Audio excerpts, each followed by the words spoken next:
be with you. And with your spirit. A reading from the Holy Gospel according to Mark. Glory to you, Lord.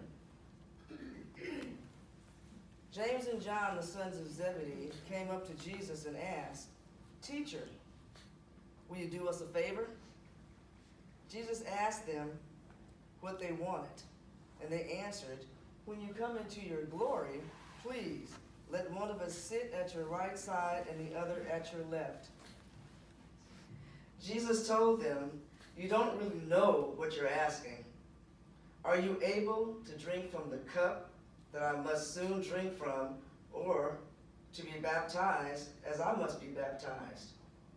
"Yes, we are," James and John answered. Then Jesus replied, "You certainly will drink from the cup from which I must drink, and you will be baptized just as I must. But it isn't for me to say who will sit at my right side and at my left. That is for God to decide." When the other 10 disciples heard this, they were angry with James and John.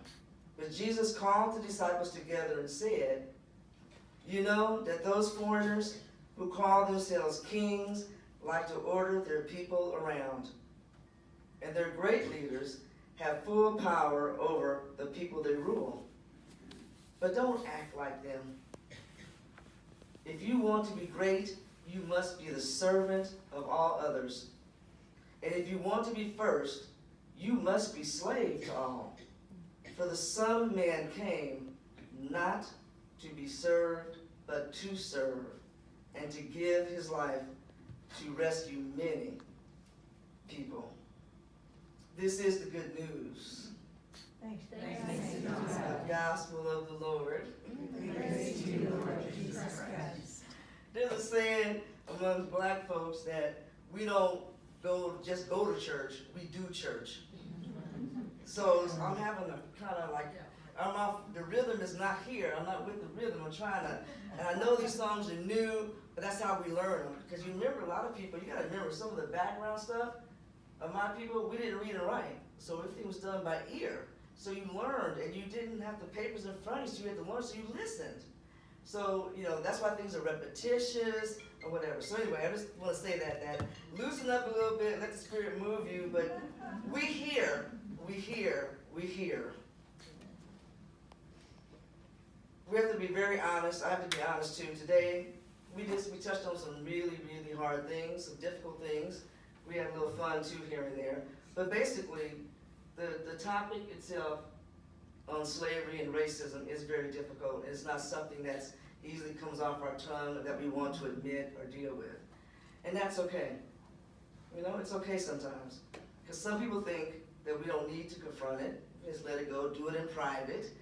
But, I am so glad that God woke me up this morning and I'm here with you all today to talk about this. I am so glad that you stuck it out, that you're still here. And I love that. We here. Not we are here. No, we here. And that means something. Because we brought our whole selves here. Our bodies, our souls, our minds, our hearts. We here. Thank you. We here. That's right. I also thank God for the uncovering of the Georgetown University 272. Because I'm going to tell you one thing. I know this is true. If the Jesuits had not contacted us, we wouldn't have done a thing. Because we kept right on going. I am thanking the Jesuits today.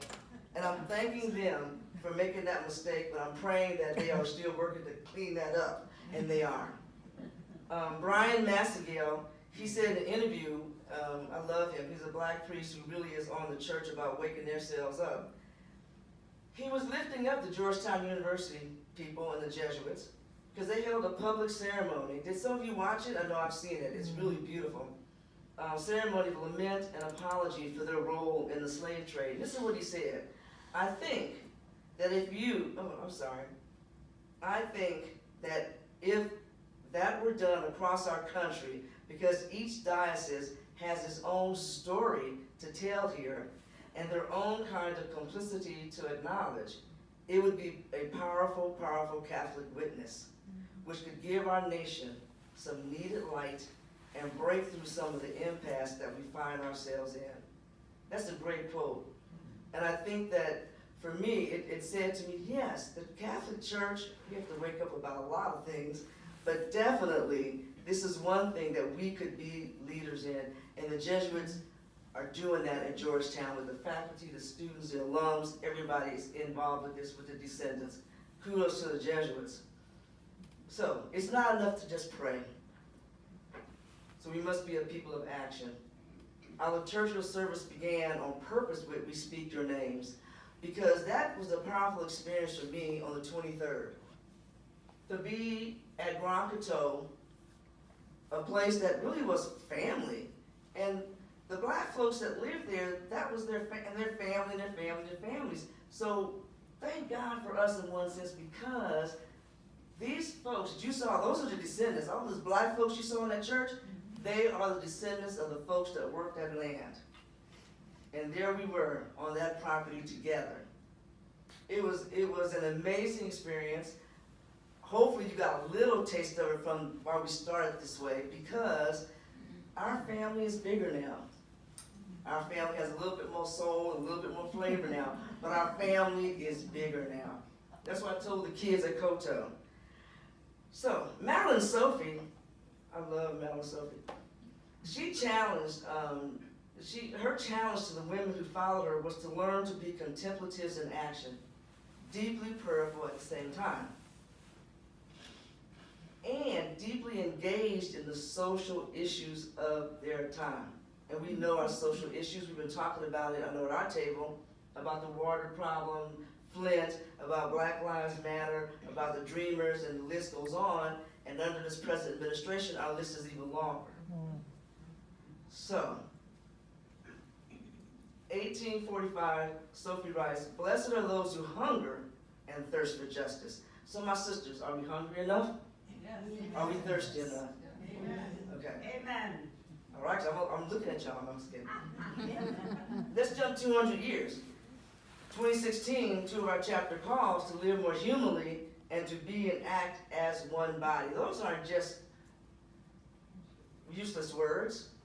That chapter spent a long time in making this more real than I think before. We've had this holy stuff that came out, I don't know what they said. This is for real, because we're not about the human condition and making things right, which means that my issue is your issue is my issue.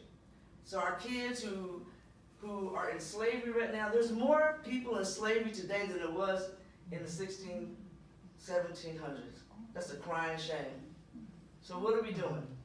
To live more humanly means, first of all, with ourselves, and we're in this room, so obviously we're there. And then to act, to be and act as one body. What does that really mean? Maya Angelou, when she wrote on The Pulse of Mourning, she wrote, "History, despite its wrenching pain, cannot be unlived." So we can't unlive it. "And if faced with courage, need not be lived again." Now that kind of scares me because, again, if you think about the slave trade and the Middle Passage, and then we're in the 21st century today, and we have more people in slavery today than we did then, there's something wrong. Okay, there's something wrong.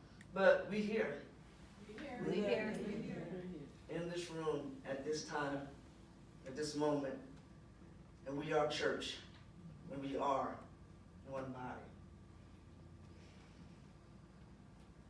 We heard the readings of lament and from Psalm 33, "Lord, let your mercy be on us as we place our trust in you."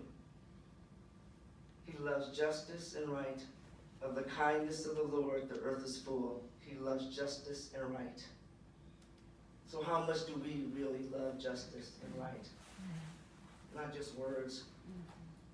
And some of this justice, again, happened on the 23rd, and you can see from those folks' face that in terms of the evils of slavery and racism, and we still living that today, we still know there was some justice, and there was some light, and there was some hope, and that people found out who their descendants are. I mean, they found out their people. We gave people hope, we gave people life, and we gave people names. Our gospel, you know, you gotta throw that little gospel thing, or this doesn't count if I don't throw in something about the gospel. But it focuses, you know, our attention on the two brothers, James and John, because you know we can put our names in there too, so we can kind of switch off these names. The sons of Zebedee are translated the sons of thunder, which might mean they were loud and windy, and they wanted positions, importance in the church. Now we know that still goes on, importance in our nation. I mean, people, that's what we do. But Jesus is working on communicating a very important spiritual truth. And he's doing this to the disciples, and they are fighting against it. They're resisting what he is endeavoring to teach. Does that sound familiar to anybody? Kind of resisting a little bit? But Mark is honest in his writings here. He wants us to understand that the disciples were not models of virtue. I know I'm not. But anyway, but very ordinary people just like you and me. You know, trying to put one foot in front of the other and trying to make it closer to the Lord. For the lesson also gives us valuable insights into James and John, and to ourselves, that they may have been lowly fishermen, but they were ambitious. These brothers wanted favored positions, seats on Jesus' right and on his left. But the great value of the gospel is the manner in which it reveals what Jesus means when he speaks of greatness. A designation quite different from the way the world uses the word. For Jesus, greatness is defined by total, unconditional trust in God. What is more, Jesus tells James and John, greatness is measured in service and spending our lives for the sake of others. And isn't this our story? In service. So how do we measure greatness? Our world tends to define greatness in terms of power, privilege, and prestige. We measure the importance of a person by external markers, the house they own, the car they drive, their lifestyle, and we are, some of us, not everybody, are impressed by visible achievement of people. Their prestigious honors and academic degrees, the importance of their profession, and sometimes even the accomplishments of their children. But when Jesus speaks of greatness, he inevitably links it with service. As he said to James and John, that which makes us great is not our ability to rule over others, but rather our ability to invest ourselves for the welfare of others. In a world where most people want to put as little as necessary into life and get out as much as possible. That's so sad. Our Lord speaks of a better way. To put service to others is a place of honor. Only then, Jesus tells us, are we worthy to be called his followers. So, there's a book that I'm hoping that y'all will pick up one time. It's called Reconstructing the Gospel, Finding Freedom from Slaveholder Religion by Jonathan Wilson Hartgrove. And then he talks about all things are possible, but he says that gospel practices will cost us everything. But when we give ourselves to gospel practices, we gain what we could not have otherwise. We begin to live the life that's really life. Not some ideal, and persecutions come right along with it, but a beloved community that starts now and lasts forever. In short, when we trust the gospel's practices, letting them direct our lives, we begin to have what the New Testament calls church. So, at the end, the conclusion of the liturgy, usually the Mass is ended, now the service begins. Let that be our hope as we hear these words. Go in peace to love and serve the Lord. For if that is our intention, then we can truly say and mean, thanks be to God. Ashe. Ashe. Ashe. Ashe. Ashe. Ashe. So now let us together create a new world. And let us stand if you can, if you don't have to, and let us sing the Black National Anthem.